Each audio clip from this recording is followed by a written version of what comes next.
বিকেলবেলায় ছাদে বসে গিটার নিয়ে গান করা যেন আমার নিত্যদিনের অভ্যাস। কোনো প্রয়োজন ছাড়া তেমন ঘর থেকে বের হওয়া পড়ে না। অবসর সময়ে গান আর গোয়েন্দা গল্পের বই পড়েই কাটাই। আর আজকেও সেই নিত্যদিনের মতন বিকেলবেলা ছাদে বসে গিটার হাতে নিয়ে গান গাইছিলাম। হঠাৎ পাড়ায় একটা ঠেলা গাড়িকে ঢুকতে দেখলাম। ঠেলা গাড়িটা এসে আমার বাসার গেটের সামনে থামলো। আমি গান গাওয়া ছেড়ে ঠেলা গাড়ির দিকে তাকিয়ে দেখলাম ঠেলা গাড়ির ওপরে কিছু আসবাবপত্র রাখা। একটু পর একটা ট্রাঙ্ক এসে ঢুকলো। ট্রাঙ্কটিও মালপত্র দিয়ে বোঝাই করা। দেখলাম ট্রাকটা থেকে কয়েকজন লোক নেমে মালপত্রগুলো আমার পাশের বাসা নিয়ে যাচ্ছে। বাসাটি প্রায় 5-6 মাস হবে খালি পড়ে আছে।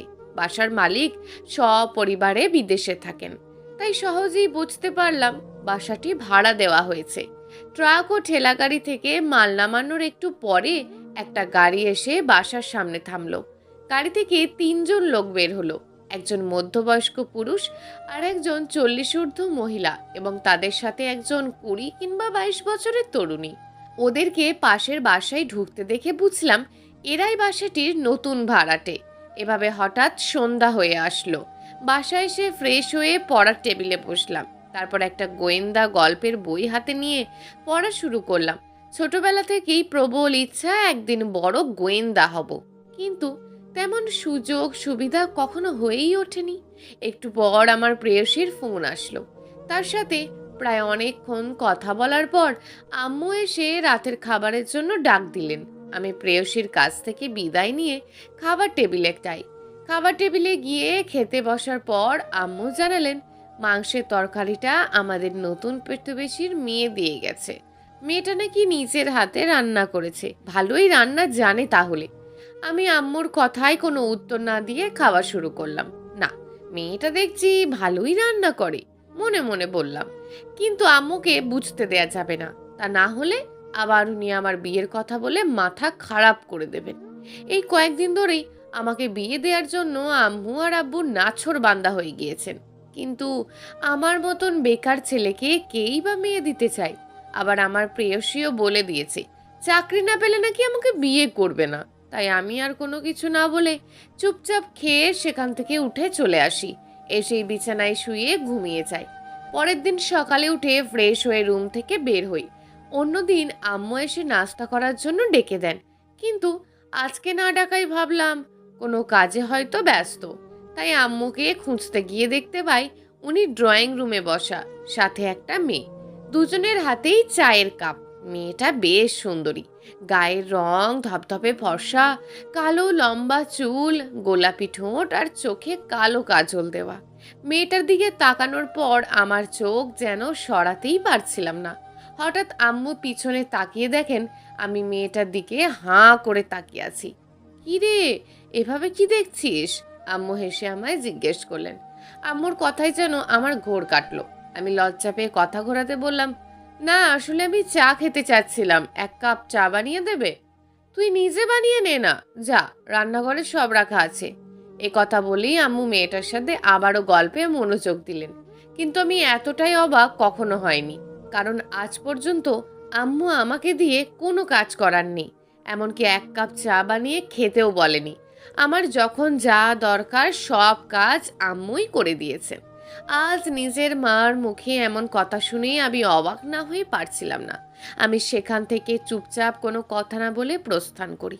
আমার রুমে এসে প্রেয়সীকে ফোন দিয়ে জিজ্ঞেস করলাম, কেমন আছো? এই তো ভালো, তুমি? তোমার সাথে কথা হলে ভালো না হয়ে থাকতে পারি? হ্যাঁ, আসছেন উনি আহ্লাদ দেখাতে। তা তুমি তো চাকরির ব্যাপারে কিছু ভেবেছো? না, এখনো তেমন ভাবে কিছু ভাবা হয়নি। মানে, তুমি কি আমাকে বিয়ে করতে চাও না? দেখো, বাবা কিন্তু বিয়ের জন্য প্রেসার দিচ্ছে, আর তুমি এখনো পর্যন্ত তোমার পরিবারকেও কিছু বলনি। এভাবে হলে একদিন দেখবে আমার বিয়ে হয়ে গিয়েছে। আমি প্রেয়সীর বিয়ের কথা শুনে চুপ হয়ে যাই। অনেকক্ষণ আমাদের মাঝে কোনো কথা হয়নি। তারপর প্রেয়সী আবার কথা বলল, কি রে নবাব, কিছু বলছো না কেন? তুমি ভালো করেই জানো আমি তোমার বিয়ে হতে দেব না। কিভাবে হতে দেবে না? এভাবে বেকার বসে থেকে? শোনো, সামনের মাসের একটা চাকরির ইন্টারভিউ আছে, সেখানে গিয়ে তুমি ইন্টারভিউ দেবা। আচ্ছা, শুধু আচ্ছা? যাবা কিনা বলো? যাব। উফ, আমার যা খুশি লাগছে না। তোমার চাকরিটা হয়ে গেলেই আমরা বিয়ে করে ফেলবো। আমরা যদি এখন বিয়ে করি তাহলে সমস্যা কি? শোনো, বাবা কোনোদিন আমাকে কোনো বেকার ছেলের হাতে তুলে দেবেন না। আর আমি তোমাকে ছাড়া কাউকে বিয়ে করব না, তা আগেই আমি বাবাকে বলে দিয়েছি। আচ্ছা, ঠিক আছে। আর শোনো, বিকেলবেলা দেখা করো, ঘুরতে বের হবো আজকে। ঠিক আছে, বিকেল 4টেই পার্কের সামনে থেকো। আচ্ছা প্রিয়। তারপর ফোন রেখে আমি বই নিয়ে পড়তে বসি। বইটা পড়া সবে মাত্র শুরু করেছি, তখনই আমার রুমে প্রতিবেশী মেয়েটির আগমন। মেয়েটি এসেই আমাকে বলল, আপনার আম্মুর কাছ থেকে শুনলাম আপনি নাকি অনেক বই পড়েন, তাই উনি আমাকে আপনার রুমটা দেখিয়ে দিলেন আর বললেন যে আপনার পারমিশন ছাড়া নাকি আপনার লাইব্রেরিতে যাওয়া যাবে না। তাই দেখতে আসলাম আপনার কালেকশনে কি কি বই আছে। আমি খানিকের জন্য যেন অবাক হয়ে গিয়েছিলাম মেয়েটির কথা শুনে। তারপর নিজেকে সামলে ওনাকে আমার সাথে আসতে বলি। তারপর ওনাকে নিয়ে আমার নিজস্ব লাইব্রেরিতে যাই। মেয়েটি লাইব্রেরিতে ঢুকেই আমার নাম জিজ্ঞেস করলো। সুপ্রিয়, আপনার? অন্তি। তা আপনি কি বই পছন্দ করেন? থ্রিলার, ভৌতিক আর খুন। খুন? কেন, আপনি খুনি নাকি? খুনি না হলে কি খুনের গল্প পড়া যায় না? না, তা যাবে না কেন? আচ্ছা, আপনার লাইব্রেরিটা ঘুরে দেখতে পারি? না, আমার লাইব্রেরিতে আসার পারমিশন আছে, তবে আমার বইগুলো স্পর্শ করার না। আচ্ছা, ঠিক আছে। এই বলে অন্তিকে নিয়ে আমি বেরিয়ে আসি। তারপর হাঁটতে হাঁটতে ওর সাথে কথা বলতে থাকি। জানতে পারি গতকাল যে লোক আর মহিলা দেখেছিলাম তারা অন্তির বাবা মা। তাদের একমাত্র মেয়ে অন্তি। তাদের 3জনেরই একটা ছোট্ট পরিবার। আমি জানাই যে তাদের মতন আমাদের পরিবারেও আমরা 3জনই থাকি। আব্বু বিদেশে এবং আম্মুকে নিয়ে আমি এখানে একা থাকি। এভাবে কথা বলতে বলতে অন্তিকে নিয়ে ছাদে চলে এলাম। তারপর ওর কেমন বই পছন্দ জানতে চাইলে সে বলল, আমার সব ধরনের বইই পছন্দ, তার মাঝে রোম্যান্টিক আর থ্রিলার বই পড়ার ছয় বেশি। তারপর আমাদের কথা বলা চলতে থাকলো। এভাবে কথা বলতে বলতে দুপুর হয়ে গেল। তখন আম্মু আমাদেরকে খাবার জন্য ডাক দিলেন, কিন্তু অন্তিকে অনেক জোর করায় ও খেতে চায়নি, অন্যদিন আসবে বলে চলে গিয়েছে। তারপর আমি আর আম্মু দুজনে খেতে বসি। তখন আম্মু বলেন, মেয়েটাকে তোর কেমন লেগেছে? অনেক মিশুক প্রকৃতির, সেও থ্রিলার গল্প পছন্দ করে। আমি খেতে খেতে বললাম, তাহলে ওর বাবা মার সাথে কথা বলে দেখব। কি বিষয়ে? তোদের বিয়ের বিষয়ে। আম্মু, তোমাকে আমি আগেও বলেছি আমি নূরকে ছাড়া আর কাউকে বিয়ে করব না। আমার প্রেয়সী, মানে যাকে আমি ভালোবাসি, তার নাম হচ্ছে নূর। আমরা একসাথে কলেজে পড়তাম, তখন থেকেই সে আমার বাসায় আসতো। কিন্তু সে কোনো কালেই আম্মুর পছন্দের ছিল না। ওকে ভালোবাসি কথাটা আম্মুকে জানার পর নূরকে বাসায় নিয়ে আসতেও না করে দিয়েছেন। নূরকে অপছন্দের কারণ হচ্ছে নূরের অতি মাত্রায় উচ্চস্বরে কথা বলা আর অতিরিক্ত রাগ দেখানো। আম্মু যে ওকে অপছন্দ করেন তা নূর এখনো জানে না, আর তাই ওকে বলিও নি যে বাসায় ওর কথা বলে দিয়েছি ইতিমধ্যে। কিন্তু বাবা, তুই ওই নূরকে বিয়ে করে সুখী হতে পারবি না। আমি আর কিছু না বলে খাবার ছেড়ে উঠে গেলাম। তারপর হাত ধুয়ে নিজের রুমে চলে আসলাম। পিছন থেকে আম্মু অনেকবার ডেকেছেন, তবুও একবারও আমি পিছন ফিরে তাকাইনি। রুমে এসে দেখলাম বিকেল 3টে বাজে। তাড়াতাড়ি তৈরি হয়ে নিলাম। আজকে প্রেয়সীর সাথে দেখা হবে বলে কথা। প্রেয়সীর দেওয়া ঘড়িটা হাতে পরে নিলাম। তারপর বাসা থেকে বের হয়ে গেলাম প্রেয়সীর সাথে দেখা করব বলে। বাসা থেকে বের হয়ে একটা রিক্সা করে সোজা পার্কে চলে আসলাম। রিক্সার ভাড়া মিটিয়ে দিয়ে পার্কের ভিতরে গেলাম, কিন্তু সারা পার্ক খুঁজেও নূরের দেখা পেলাম না। তারপর নূরকে কল দেওয়ার পর দেখলাম ওয়েটিং দেখাচ্ছে। আমি অনেকক্ষণ তার ফোনে ট্রাই করলেও বারবার ওয়েটিংই আসছিল, আর এই বারবার শব্দটা খুবই মারাত্মক। আমি অপেক্ষার প্রহর গুনতে গুনতে মাথা নিচু করে একটা বেঞ্চে বসে পড়লাম। একটু পর ঘাড় ঘুরিয়ে যা দেখলাম তা হয়তো আমি কখনোই দেখতে চাইনি। দেখতে পেলাম নূর একটা ছেলের হাত ধরে তার সাথে হেসে হেসে কথা বলছে। তখন আমার মনে হচ্ছিল এটা দেখার আগে আমি মারা গেলেই ভালো হতো, কিন্তু আমি শুধু দৃশ্যটা দেখেই যাচ্ছিলাম চুপ করে। কিছুক্ষণ পর নূর ছেলেটার কাছ থেকে বিদায় নিয়ে আমার দিকে আসা শুরু করলো। সে আমাকে দেখতে পেয়ে আমার পাশে এসে বসলো। আমি তাকে কিছু না দেখার ভান করে জিজ্ঞেস করলাম, এত দেরি করলে যে? আসলে রাস্তায় অনেক জ্যাম ছিল, তাই আসতে দেরি হয়েছে। সত্যি বলছো? তোমার কেন মনে হচ্ছে আমি মিথ্যা বলছি? হ্যাঁ, তুমি কি আমাকে মিথ্যুক বললে? এই ছেলে, তোমার এমন সাহস হয় কোত্থেকে? খুবই উচ্চস্বরে কথাগুলো বলল নূর। আর তার এই উচ্চস্বরের কথা শুনে আশেপাশের লোকজন জড়ো হয়ে গেল, কিন্তু নূর থেমে নেই। সে আমাকে কথা শুনিয়েই চলেছে। অনেকেই ভাবছে আমি হয়তো মেয়েটাকে বিরক্ত করছি, তাই কেউ কেউ হিরো সাজার জন্য আমার কাছে এসে আমার শার্টের কলার ধরলো, কেউ তো দু একটা থাপ্পড়ও মেরে দিয়েছে। অবস্থা বেগতিক দেখে নূর সবাইকে সরিয়ে দিল এবং সবাইকে খুব কষ্টে বোঝাতে সক্ষম হলো যে আমাদের ঝগড়া হয়েছিল বই কি। তারপর আশেপাশের ভিড় ধীরে ধীরে কমে গেল। নূর তখন আমাকে বারবার সরি বলে বৃথা সান্ত্বনা দেওয়ার চেষ্টা করেছিল। আসলে এমন ঘটনা আমার জন্য নতুন নয়। নূরের উচ্চস্বরের কথা বলার কারণে এমন আরও অনেক ঝামেলায় আমাকে পড়তে হয়েছে। তাই আমি তখন মাথা থেকে রাগ ঝেড়ে ফেলে তাকে বললাম, ঠিক আছে। তারপর নূরকে সঙ্গে করে পার্ক থেকে বেরিয়ে গেলাম। সেখান থেকে বেরোনোর পর অনেকক্ষণ আমরা দুজনে বাইরে ঘোরাঘুরি করলাম। সন্ধ্যের দিকে একটা রেস্টুরেন্টে গিয়ে হালকা খাওয়া দাওয়া করতে লাগলাম, কিন্তু ততক্ষণে রাত হয়ে গিয়েছে। আর নূরকে যে এলাকা পেরিয়ে বাসায় যেতে হয় সেটা খুবই নীরব এবং ভয়ানক। অনেক ধরনের কুকর্ম ঘটে থাকে ওই এলাকায়। তাই আমি নূরকে সেই এলাকাটা পার করে দিয়ে বাসায় চলে আসলাম। এসেই নিজের রুমে গিয়ে দরজা লাগিয়ে দিলাম। আমার রুমে আমার নিজস্ব ফ্রিজ আছে, সেখান থেকে পানি নিয়ে খেতে লাগলাম। তারপর বিছানায় এসে শুয়ে আজকের ঘটা সকল ঘটনাকে আমি পুরোপুরি মন থেকে সরানোর চেষ্টা করছিলাম। আর এভাবেই কখন যে ঘুমিয়ে গেছি তা ঠিক বলতে পারবো না। তারপর একদম সকালে ঘুম ভাঙলো। ঘুম থেকে উঠে প্রেয়সীকে ফোন করলাম, কিন্তু তার মোবাইল বন্ধ দেখাচ্ছিল। অনেকবার চেষ্টা করার পরেও তাকে ফোনে পেলাম না। তারপর আমি আমিনুলকে ফোন দিলাম। আমিনুল হচ্ছে আমার কাছের বন্ধু ও নূরের চাচাতো ভাই, যার মাধ্যমেই আমরা এক হয়েছি। তাই ওকে যখন ফোন করলাম তখন প্রথমবার রিং হলেও সে ফোন পিক করেনি। দ্বিতীয়বার রিং হওয়ার পর আমিনুল ফোন ধরলো। আমি তাকে নূরের কথা জিজ্ঞেস করতে সে বলল, নূর তো তার মামার বাড়িতে গিয়েছে। তাহলে তার মোবাইল বন্ধ কেন? আর সে আমাকে না জানিয়ে হঠাৎ চলে গেল কিভাবে? সে তো আমাকে না বলে কোথাও যায় না। আসলে দোস্ত, নূরের মামার বাড়িতে কারেন্ট নেই, আর আজ হুট করেই তাকে যেতে হয়েছে। কিন্তু আমিনুলের কথা বলার ভঙ্গিতে আমার খটকা লাগছিল, তাই আমি ওকে আমার বাসায় আসতে বলি। কিন্তু আমিনুল আমার বাসায় আসতে চাইছিল না। অনেকক্ষণ জোর করার পরে সে আসতে রাজি হলো। ঘন্টাখানেক পর আমিনুল এসে হাজির হলো।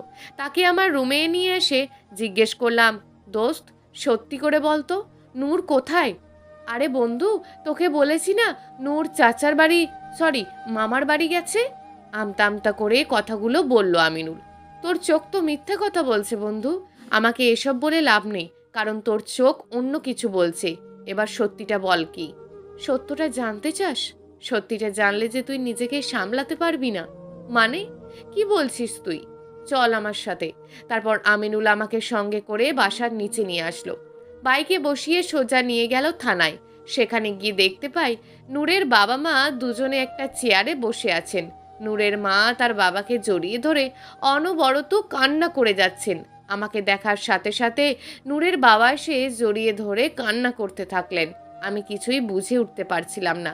তখন আমিনুল আমার কাঁধে হাত রেখে বলল, নূর আর নেই রে, গতকাল রাতে তাকে খুন করা হয়েছে। এ কথা শুনে যেন আমার সারা শরীর শিউরে উঠল। আমি কথাটা শুনে এত অবাক হয়ে গেছিলাম যে আমি কিছু বলার শক্তি পাচ্ছিলাম না। পুরো শরীর যেন আমার নড়াচড়া বন্ধ করে দিয়েছে। চোখ বেয়ে জল গড়িয়ে পড়ছে, কিন্তু সেই জল মোছার জন্য আমার হাত নাড়াতেও পারছিলাম না। আমার সমস্ত পৃথিবী যেন দুমড়ে মুচড়ে গিয়েছিল। আমিনুলের ডাকে আমার হুঁশ ফেরে। আমি তাকে জিজ্ঞেস করলাম, নূর কোথায়? তাকে পোস্টমর্টমের জন্য পাঠানো হয়েছে। কিছুক্ষণ পরেই রিপোর্ট পেলে লাশ পাঠিয়ে দেয়া হবে। আমিনুল কান্নার স্বরে বলল। আমি নূরের বাবাকে একটা চেয়ারে বসিয়ে থানার ইনচার্জের সাথে দেখা করতে গেলাম। ওনার সাথে কথা বলে জানতে পারলাম নূরকে খুবই বীভৎসভাবে হত্যা করা হয়েছে। ওনার ধারণা হচ্ছে নূরকে ধর্ষণ করা হয়েছে, কিন্তু আমি বুঝতে পারছিলাম খুব যন্ত্রণা দিয়েই আমার প্রেয়সীকে হত্যা করা হয়েছে। সার্জেন্টের মুখে এসব শুনে আমি কোনোভাবেই নিজেকে ঠিক রাখতে পারছিলাম না। তাই আমি তখনকার মতন আমিনুলের কাছ থেকে বিদায় নিয়ে বাসায় চলে আসলাম। তারপর সোজা আমার রুমে দরজা লাগিয়ে দিলাম। আমার চোখের পানি এতক্ষণ ধরে বেরিয়ে আসার অনুমতি চাইছিল। এবার আমি আর তাদের আটকে রাখতে পারলাম না। কিন্তু এত কিছুর পরেও আমি যে আমার প্রেয়সীকে চিরতরে হারিয়েছি তা আমি মেনে নিতে পারছিলাম না।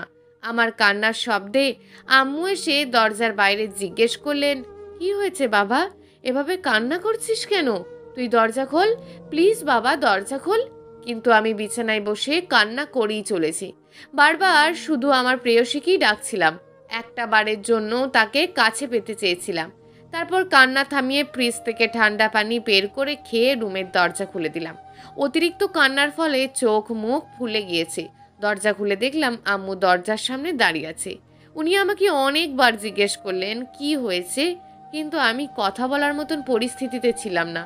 তাই আম্মুকে পাশ কাটিয়ে এসে লিভিং রুমে টিভি অন করে টিভি দেখা শুরু করলাম। আম্মু আমার জন্য এক কাপ চা বানিয়ে নিয়ে আসলেন। আমি ওনার হাত থেকে চায়ের কাপ নিয়ে বললাম, নূর আর নেই। আম্মু কথাটা শুনে শাড়ির আঁচল গুজে দিলেন। আমি স্পষ্ট দেখতে পাচ্ছিলাম ওনার চোখ বেয়ে পানি পড়ছে। তিনি কিছু না বলে সেখান থেকে সরে গেলেন। কিন্তু আমি একটা জিনিস বুঝলাম না, যে মানুষটা নূরকে বেঁচে থাকতে দেখতে পারতো না, তার মৃত্যুর খবর শুনে কেন তার প্রতি মায়া হবে? আমিও অনেক ভেবেও আম্মুর কান্না করার কোনো কারণ খুঁজে পেলাম না। আমি আর এই নিয়ে আর না ভেবে টিভি দেখায় মনোযোগ দিলাম। টিভিতে প্রায় প্রতিটা নিউজ চ্যানেলে নূরের বীভৎসভাবে খুনের খবর প্রচার হচ্ছিল।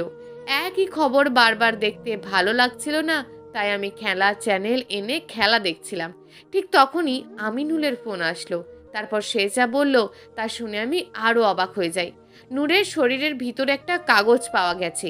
ডাক্তারদের ধারণা কাগজে কিছু লেখা ছিল, কিন্তু শরীরের ভিতরে হওয়ায় তা রক্তর সাথে মিশে গিয়েছে, তাই লেখাগুলো এখন ঠিক মতন বোঝা যাচ্ছে না। বিশেষজ্ঞরা তার কাগজটার লেখা বের করার সেই চেষ্টা চালাচ্ছে।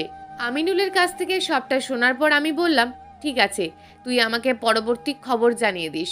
আমি ফোন রেখে দিলাম। তারপর নিজের রুমে গিয়ে তৈরি হলাম নূরদের বাড়িতে যাওয়ার জন্য। যেই না বাসা থেকে বের হতে যাব, তখনই অন্তির সাথে দেখা। সেও আমাদের বাসায় আসছিল। আমি তাকে পাশ কাটিয়ে যাওয়ার সময় সে বলে উঠল, কোথায় যাওয়া হচ্ছে? আমি শুধু ঘাড় ঘুরিয়ে তার দিকে এক পলক তাকিয়ে আবারও হাঁটা ধরলাম। বাস স্টেশনে গিয়ে নূরদের বাড়িতে যাওয়ার জন্য টিকিট কাটলাম। বাসে উঠে দেখি আমিনুল একটা সিটে বসে আছে এবং তার দৃষ্টি জানালার বাইরের দিকে। আমি তার পাশে গিয়ে বসতেই সে আমার দিকে মুখ ফিরে তাকালো। আমাকে দেখে অনেকটা চমকে উঠল সে। আরে তুই এই একই বাসে যাবে নাকি? অবাক হয়ে জিজ্ঞেস করলো আমিনুল। কেন রে, এই বাস কি তোর? আরে না না, আসলে আমাদের দেখা হয়ে যাবে তা আমি ভাবিনি। সেটা তো আমিও ভাবিনি। তোর তো নূরের বাবা মার সাথে যাওয়ার কথা ছিল না? আসলে থানায় নূরের ব্যাপারটা নিয়ে ওসি স্যারের সাথে একটু দেখা করতে গিয়েছিলাম, আর তাতেই দেরি হয়ে যায়। আর তাই সবাই আমাকে ফেলে চলে যাওয়ায় এখন বাসে করে যেতে হচ্ছে। ও আচ্ছা, তো এই কাহিনী। তারপর আমাদের পুরো রাস্তা তেমন আর কোনো কথা হয়নি। কিছুক্ষণ পরে আমরা কাঙ্ক্ষিত স্থানে পৌঁছে গেলাম। নূরদের বাড়ি আমাদের শহর থেকে বেশি দূরে নয়, মাত্র ঘন্টাখানেকের পথ। তাই আমাদের পৌঁছাতে বেশি একটা সময় লাগেনি। আমি কখনো কল্পনাও করিনি যে আমার জীবনে যাকে সবচেয়ে বেশি ভালোবেসেছি তার লাশ আমাকে কাঁধে করে কখনো বহন করতে হবে। সে যে আমার প্রেয়সী ছিল। কথাগুলো ভাবতে ভাবতেই আমরা মাঠে এসে পৌঁছালাম। তারপর লাশ দাফনের কাজ সমাপ্ত হলো। লাশ দাফন শেষে সবাই চলে গেলে আমি প্রেয়সীর স্মৃতির পাশে কিছুক্ষণ বসেছিলাম। অনেক কথা যে তার সাথে আমার বলা বাকি রয়ে গেছিল। কথাগুলো বলা শেষে আমি শহরে ফেরত আসলাম। বাসে করে বাসায় চলে আসলাম। বাসায় এসে দেখি অন্তি আম্মুর সাথে বসে গল্প করছে। আমাকে দেখে অন্তি উঠে আমার কাছে আসলো। এসে আমার দু হাত ধরে বলল, আমি সত্যিই দুঃখিত। আমি মনে প্রাণে চাই নূরের অবস্থার জন্য যে বা যারা দায়ী তারা যেন শাস্তি পায়। আমি অন্তির হাত থেকে আস্তে করে নিজের হাত সরিয়ে নিলাম। তারপর তার দিকে ছোট্ট একটা মুচকি হাসি দিয়ে রুমে এসে শুয়ে পড়লাম। আম্মু এসে রাতের খাবারের জন্য ডাক দিলে আমি বের হয়ে দেখি অন্তি খাবার টেবিলে প্লেট সাজাচ্ছে। আমি আম্মুকে চোখের ইশারায় অন্তিকে দেখালাম। উনি আমার ইশারা বুঝতে না পেরে বললেন, মেয়েটাই আজকে সব রান্না করেছে। দুপুরে এসে যখন নূরের কথা জানতে পারলো, তখন থেকেই সে এখানে তোর জন্য অপেক্ষা করছে। আমার কারোর সহানুভূতির প্রয়োজন নেই আম্মু। আমি একটু জোর করে কথাগুলো বললাম। আমার কথা শুনে অন্তি দৌড়ে এসে বলল, এটা সহানুভূতি নয়, একজন বন্ধু হিসেবে বন্ধুর পাশে থাকার দায়িত্ব পালন করছি শুধু। আমি তার কথা শুনে কি বলবো খুঁজে পেলাম না। আমি অন্তির কথা শুনে অবাক হয়ে যাই। শুধুমাত্র একদিনের পরিচয়ে মেয়েটা আমাকে তার বন্ধু ভেবে বসলো কিভাবে? আমার ভাবনায় ব্যাঘাত ঘটায় আম্মুর ডাক, এত কিছু না ভেবে খেতে আয়। আম্মু আমার হাত ধরে নেড়ে বললেন। আমি চুপচাপ খাবার টেবিলে গিয়ে খাওয়া শেষ করি। খাবার খাওয়ার পর আম্মু আমাকে ও অন্তিকে একা কথা বলার জন্য রান্নাঘরে থালা বাসন পরিষ্কার করতে চলে গেলেন। অন্তি অনেকবার সাহায্য করতে চাইলেও আম্মু তাকে না করে দেন, তাই সে বাধ্য মেয়ের মতন আমার পাশে বসে থাকে চুপচাপ। আগের ব্যবহারের জন্য হঠাৎ আমার মধ্যে এক খারাপ লাগা শুরু করে। আমি চেষ্টা করেও সেটাকে দমিয়ে রাখতে পারি না, তাই বলতে গেলে আমি মুখ ফসকেই সরি বলে ফেলি। অন্তি হয়তো আমার কাছ থেকে সরি শব্দটা শোনার জন্য প্রস্তুত ছিল না। সে আমার দিকে অবাক চোখে তাকায়, তারপর নিজেকে সামলে নিয়ে ইটস ওকে বলে দেয় শুধু। এরপর আমার কিছু বলা লাগেনি, সেই নিজে থেকে কথা বলা শুরু করে।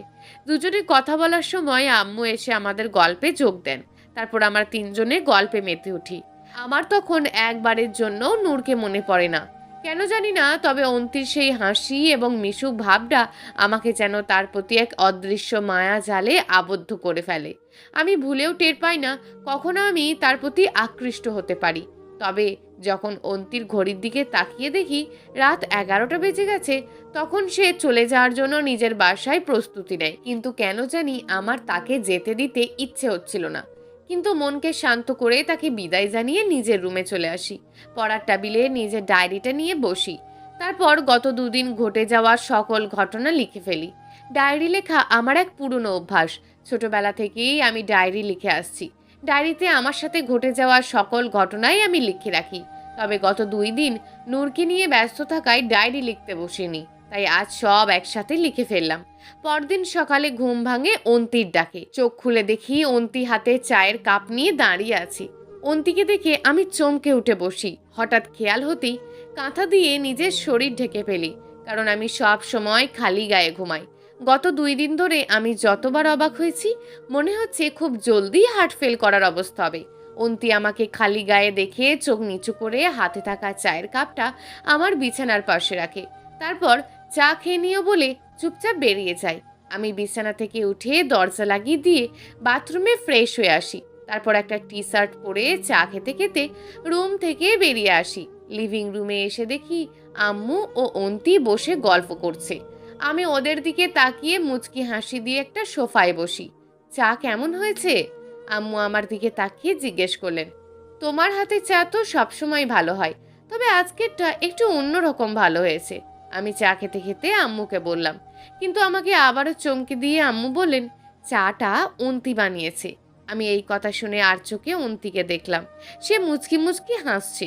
মেয়েরা সবসময় প্রশংসা পছন্দ করে, আর আমার মুখে এমন প্রশংসা শুনে অন্তুকে একটু বেশি খুশি লাগছিল। আমি চায়ের কাপ শেষ করে আমিনুলকে ফোন দিলাম। তারপর তার সাথে দেখা করার জন্য কাউকে কিছু না বলেই বাসা থেকে বেরিয়ে গেলাম। আমিনুলের সাথে দেখা করার পর অনেকক্ষণ আমাদের তিনজন, অর্থাৎ আমি, আমিনুল ও নূরের একসঙ্গে কাটানো মুহূর্তগুলো নিয়ে আলোচনা করলাম। কিছুক্ষণ পর আম্মু ফোন দিয়ে বললেন, শোন বাবা, আমি তোর নানু বাড়িতে যাচ্ছি। তোর নানুর অবস্থা খারাপ, আমার আসতে রাত হতে পারে।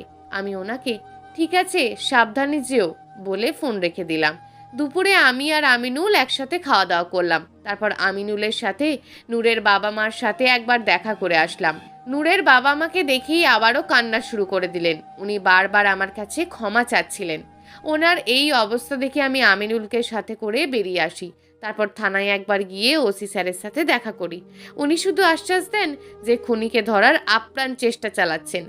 আমরাও আশা রেখে সেখান থেকে বেরিয়ে আসি। তারপর সন্ধে হয়ে আসলে আমি আমিনুলকে বিদায় জানিয়ে বাসায় চলে আসি। কিন্তু বাসায় এসে যা দেখতে পাই তা আমি কখনোই দেখতে চাইনি। বাসার সামনে আসতেই দেখলাম সেদিন পার্কে নূরের সাথে ছেলেটি দাঁড়িয়ে আছে।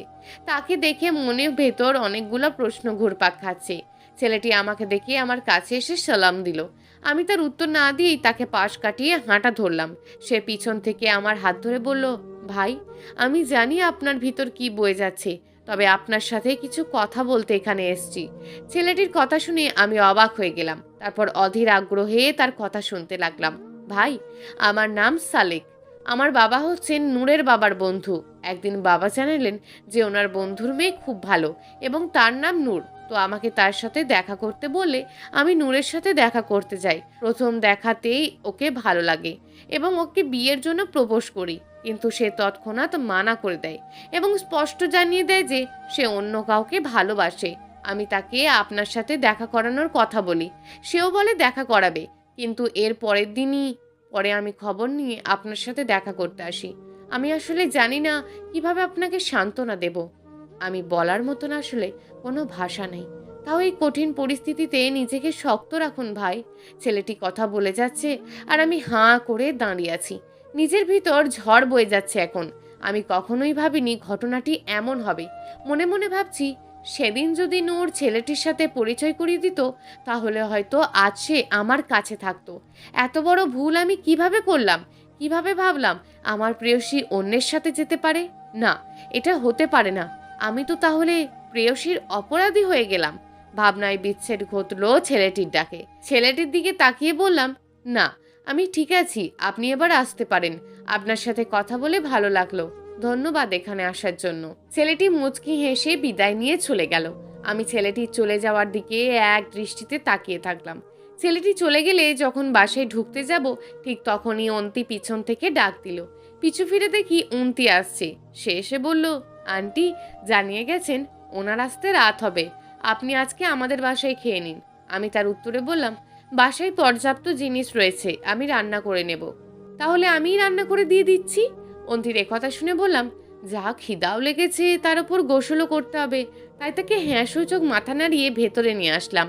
তারপর আমি তাকে আসছি বলে গোসল করতে চলে গেলাম। আমার বদ অভ্যেসের মাঝে একটা হলো, গোসলে আমি প্রায় ঘন্টাখানেকের সময় নিই। শাওয়ার ছেড়ে ঠান্ডা পানির নিচে দাঁড়িয়ে থাকলে মনে হয় মনের সব দুশ্চিন্তা ক্লান্তি দূর হয়ে যায়। আর আজও তার ব্যতিক্রম নয়। ঘন্টাখানেক পরে বাইরে বেরিয়ে কাপড় পরে নিলাম। তারপর লিভিং রুমের সামনে যেতেই চোখ ছানা বড়া হয়ে গেল। অন্তি আমার ডায়েরি নিয়ে পড়ছে। এটা দেখে আমি কি করব কিছুই বুঝে উঠতে পারছিলাম না। অন্তিকে ডাক দিতে সে যেন ভয়ে চমকে উঠল। আমি তাকে খাবারের কথা জিজ্ঞেস করে সে নিচে যেতে বলল। আমি তাকে খাবার টেবিলে বসিয়ে রেখে বাসন ও তরকারি আনতে গেলাম। সবকিছু টেবিলে এনে আমি অন্তির ডান পাশের চেয়ারে বসে পড়লাম। খাবার খাওয়ার সময় অন্তির দিকে তাকিয়েছিলাম। সেদিন যেন অন্তিকে খুব বেশি সুন্দর লাগছিল। এমনিতে যতটুকু সুন্দর, তার 10 গুণ বেশি সুন্দর লাগছিল তখনও। অন্তি হঠাৎ মাথা ঘুরিয়ে চেয়ার থেকে পড়ে যাওয়ার সময় আমি আমার বাম হাত দিয়ে তাকে ধরে নিলাম। অন্তি চোখ খুলে দেখতে পেল সে এক অন্ধকারাচ্ছন্ন ঘরে বসে রয়েছে। আশেপাশে তাকিয়ে সে কাউকে বা কোনো কিছুতেই দেখতে পাচ্ছে না। সে খেয়াল করলো যে তার হাত পা চেয়ারের সঙ্গে বাঁধা। সে চেষ্টা করেও রশি খুলতে পারছে না, খুব শক্ত করে বাঁধা হয়েছে। অন্তি কিছুটা আন্দাজ করতে পারছে কে এবং কেন তাকে এখানে বন্দি করা হয়েছে, তবুও সে পুরোপুরি নিশ্চিন্ত হতে পারছে না। একটু পর অন্তির ঠিক পিছনে একটা দরজা খুলল। আমি মোমবাতি হাতে ঘরে প্রবেশ করলাম। অন্তি আমার দিকে তাকিয়ে রয়েছে। আমি তার সামনে গিয়ে আশেপাশের আরো কয়েকটি মোমবাতির আগুন ধরিয়ে দিলাম। এবার অন্তির সামনে গিয়ে একটা চেয়ার টেনে বসে পড়লাম। অন্তি আমাকে করুণ স্বরে জিজ্ঞেস করলো, আমাকে কেন এনেছো এখানে? কারণ তুমি সব জেনে গেছো। হ্যাঁ, আমি জেনে গেছি তুমি একটা সাইকো। একজন মানুষ তার ভালোবাসার মানুষকে কিভাবে খুন করতে পারে? ওইটা একটা ভুল বোঝাবুঝি ছিল। মানে মানে সেদিন নূরকে যে ছেলের সাথে দেখেছিলাম, সেই নূরকে বিয়ের প্রস্তাব দিতে এসেছিল, আর আজকে তার সাথে দেখা হয়ে গিয়েছে।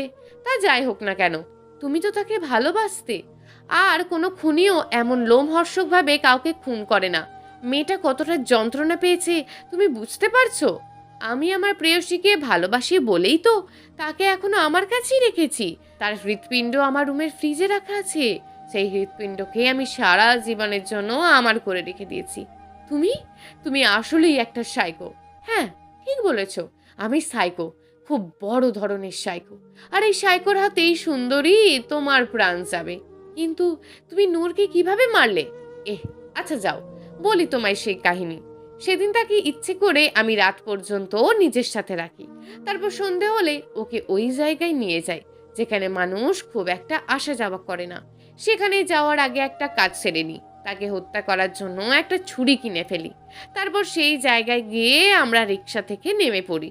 নূর আমাকে বারবার জিজ্ঞেস করছিল রিক্সা এখানে কেন থামালাম। আমি ওকে সারপ্রাইজ দেব বলে চুপ করিয়ে দিই। তারপর তাকে একদম অন্ধকার জায়গায় নিয়ে একটা রুমাল দিয়ে শুঁকে দেখতে। সেই রুমালে ক্লোরোফর্ম ছিল, যার কারণে সে অজ্ঞান হয়ে যায়। অজ্ঞান থাকা অবস্থায় সে মারা যায়, যার কারণে সে চিৎকার করতে পারেনি। নূরকে হত্যা করে তারপর সেখান থেকে একটা কাগজ কুড়িয়ে এনে সেখানে লিখে দিই, আমাকে ধোঁকা দেওয়া উচিত হয়নি, ইতি তোমার প্রিয়। অন্তি এসব শুনে তার বাম পাশের দিকে তাকিয়ে দেখতে পেল একটা টেবিলে অনেক ধরনের যন্ত্রপাতি রাখা, প্রত্যেকটা এক একটা টর্চার করার যন্ত্র, এবং এসব দিয়ে নিমেষেই একজন মানুষকে খুন করা যাবে। তারপর আমি একটা জ্বলন্ত মোমবাতি অন্তির চোখের নিচে ধরলাম। মোমবাতির আগুন তার চোখের পাতাগুলোকে পুড়িয়ে ছাই করে দিচ্ছে। অন্তির গগন বিদারী চিৎকার আমাকে প্রচুর আনন্দ দিচ্ছে। বোকা মেয়েটা বুঝতে পারছে না যে তার চিৎকার এখন কেউ শুনবে না। একে তো এটা মাটির নিচে, তারপর সাউন্ড প্রুফ। আমি অন্তির ডান চোখে ছেড়ে বাম চোখে ধরলাম মোমবাতি। অন্তি চিৎকার করে বলছে, প্লিজ সালমান, আমাকে ছেড়ে দাও। আমি হেসে বললাম, যা, তোর চোখে আর আগুন লাগাবো না। তোর এই সুন্দর চোখ দুটির প্রেমে পড়েছি আমি। এই চোখ দুটি আমার দরকার। আমি অন্তির ঠোঁটের কাছে নিজের ঠোঁট নিয়ে গেলাম, তারপর ছোট্ট করে একটা চুমু এঁকে দিলাম। অন্তি ততক্ষণে ক্লান্ত হয়ে গিয়েছে। অন্তি তখন একদম চুপ মেরে গেছে। হঠাৎ পিছন থেকে একটা গুলির আওয়াজ হলো। তারপর নিজেকে আবিষ্কার করলাম থানায়। এরপর তারা আমাকে এখানে নিয়ে আসে। এতক্ষণ ডাক্তার মোস্তাফা কামালকে এসব শোনাচ্ছিল সালমান, যার উপর 8টা খুনের কেস চলছে। কোর্টের আদেশ অনুযায়ী তাকে সাইকো সমস্যার জন্য তাকে দেশের বিখ্যাত সাইকিয়াট্রিস্ট মোস্তাফা কামালের কাছে নিয়ে আসে পুলিশ। কিন্তু ডাক্তার মোস্তাফা কামাল এমন লোমহর্ষক কাহিনী ওনার 20 বছরের পেশাগত জীবনে কখনো শোনেননি। তিনি সালমানকে জিজ্ঞেস করেন, তুমি ছোটখাটো বিষয়ে মানুষকে মেরে ফেলো কেন? সালমান ফিক করে হেসে ওঠে। সে ডাক্তার মোস্তাফাকে উত্তর দেয়, 8ম শ্রেণীতে থাকতে একবার ইংরেজিতে ফেল করেছিলাম বলে বাবা আমাকে অনেক মার দেয়, কিন্তু সেটা আমার সহ্য হয়নি। তাই রাতে বাবা মা যখন ঘুমাতে যায় তখন আমি চুপচাপ তাদের ঘর যাই। সেখানে গিয়ে ফল কাটা ছুরি দিয়ে বাবার বুকে গেঁথে দিই। আমার মা আমাকে অনেক ভালোবাসতো, তাই সে সেদিন আমাকে পুলিশে দেয়নি, আমাকে নিয়ে এখানে চলে আসে। মোস্তাফা কামাল বিরক্ত স্বরে বললেন, তা তো বুঝলাম, কিন্তু এমন কেন করো? সালমান ওনার চোখের দিকে তাকায়। মোস্তাফা কামাল সেই চোখ দেখে ওনার চোখ সরিয়ে নিলেন। তারপর সালমান বলে, জানি না, তবে আমার ভালো লাগে, রক্ত আমাকে তার প্রতি টানে। ডাক্তার সাহেব সালমানের কথা শুনে ঢোক গিলছেন। এমন ভয়ঙ্কর একজন মানুষের সামনে উনি উঁচু গলায় কথা বলছেন ভেবেই ভয় লাগছে। তাহলে এখানে শুধু মোস্তাফা সাহেব ও সালমানই আছে। মোস্তাফা সাহেব ভয়ার্ত স্বরে সালমানকে জিজ্ঞেস করলেন, তাহলে তোমার মা তোমাকে ডাক্তার দেখায়নি কেন? কারণ মা কখনোই চাইতেন না যে ওনার ছেলে সাইকো এটা লোক জানুক। মোস্তাফা সাহেবের মুখ থেকে ঘুরিয়ে উত্তর দিল সালমান। মোস্তাফ সাহেব সালমানের মাকে গালি দিচ্ছেন। একজন মহিলা লজ্জার কারণে তার ছেলেকে ডাক্তার দেখায়নি, আর সেই মহিলা ছেলে আজ এত নির্দোষের প্রাণ নিয়ে নিল। বিড়বিড় করে কি বলছেন ডাক্তার? সালমান চেয়ার থেকে উঠে জিজ্ঞেস করলো। মোস্তাফা কামাল সালমানকে উঠে দেখে দাঁড়াতে নিজেও উঠে দাঁড়ালেন।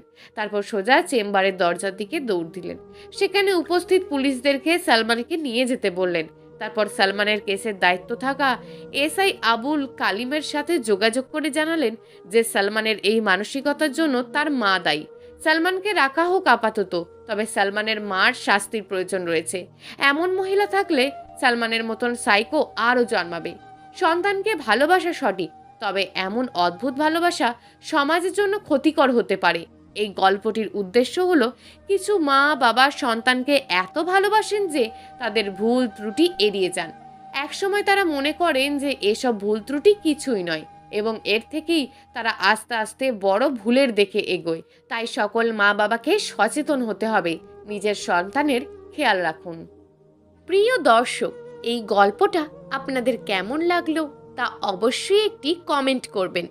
আর যদি গল্পটা আপনাদের ভালো লেগে থাকে তাহলে ভিডিওটিতে একটি লাইক করে দেবেন, এবং এই ধরনের ভিন্ন স্বাদের গল্প শোনার জন্য চ্যানেলটিকে অবশ্যই সাবস্ক্রাইব করে আমাদের সঙ্গে যুক্ত থাকুন।